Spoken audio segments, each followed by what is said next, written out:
Film की शुरुआत में एक खदान की खुदाई का काम दिखाया जाता है, जिसके दौरान ही वहाँ एक बड़ा ब्लास्ट होता है। यहाँ के सब काम करने वाले लोग मारे जाते हैं। हादसा बहुत बड़ा था, लेकिन इसका नतीजा बहुत अलग निकला। ब्लास्ट के बाद खदान में से निकलने वाली चीजों ने सबका ध्यान अपनी तरफ खींच लिया, क्योंकि नीचे से बड़े बड़े परिंदों के ढांचे और कुछ जमीन पर ना पाई जाने वाली मेटल्स मिली थी। यह सब हैरान करने वाली बात थी। इन चीजों का पता चलते ही ब्यूरो 749 ने इस पूरी खदान को अपने कब्जे में ले लिया। ब्यूरो 749 एक ऐसी फैसिलिटी थी जहां पर सीक्रेट रिसर्च की जाती थी, एलियंस या सुपर पावर से रिलेटेड, जिन चीजों को आम सोसाइटी में एक्सपोज नहीं किया जाता था।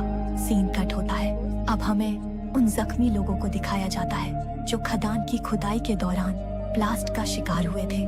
कुछ तो हॉस्पिटल में रहकर ही मारे गए, लेकिन इनमें से एक औरत प्रेग्नेंट थी, जो भी अपने बच्चे को पैदा करने के बाद मर गई। और यही बच्चा है हमारे मूवी का मेन कैरेक्टर मसान। 17 साल बाद अब हम जवान हुए मसान को देखते हैं। इस टाइम बताया जाता है कि खदान के ब्लास्ट की वजह से मसान की मॉम को कुछ चीजों ने अफेक्ट किया था, जिसकी वजह से मसान के अंदर कुछ सुपरनेचुरल पावर्स आ गई है। हैरान करने वाली बात थी, उसकी पावर्स बहुत ज्यादा थी।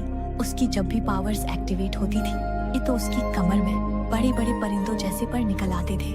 मसान को ना तो अपनी पावर्स को इस्तेमाल करना आता है और ना ही कंट्रोल करना आता है। मसान इस टाइम डेविड और जूलिया के साथ रहता है, जिन्होंने उसे अडॉप्ट कर लिया था। यह दोनों ब्यूरो 749 के चीफ हुआ करते थे उस वक्त, लेकिन अब यह लोग रिटायरमेंट के बाद हैप्पी लाइफ गुजार रहे थे। डेविड ने आज तक मसान को अपने ब्यूरो 749 से दूर रखा था, क्योंकि वह जानता था कि वो मसान को किसी इंसान की तरह ट्रीट नहीं करेंगे, बल्कि एक टेस्ट सब्जेक्ट बनाकर रख देंगे। उसकी सुपर पावर्स के बारे में जानेंगे और उसकी सुपर पावर से फायदा उठाने की कोशिश करेंगे। डेविड मसान को अपने सगे बेटे की तरह प्यार करता था। उसने मसान की सुपर पावर्स कंट्रोल करने के लिए एक स्पेशल मेडिसिन भी बनाई हुई थी।